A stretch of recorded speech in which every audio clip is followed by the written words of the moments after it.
Mãe, eu também queria ir com vocês, aí eu me arrumei.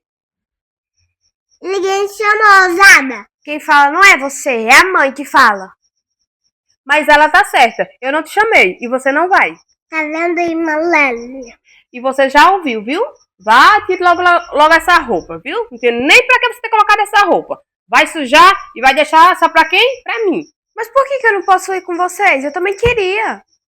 Raniel, você é surda? É surda, Raniele? Ou quer que eu repita de novo? Hã? Mas eu ainda não entendi por que eu não posso ir. Ô, querida, é só um passeio. E eu quero ir só eu e Raíssa. Eu não quero que você vá hoje.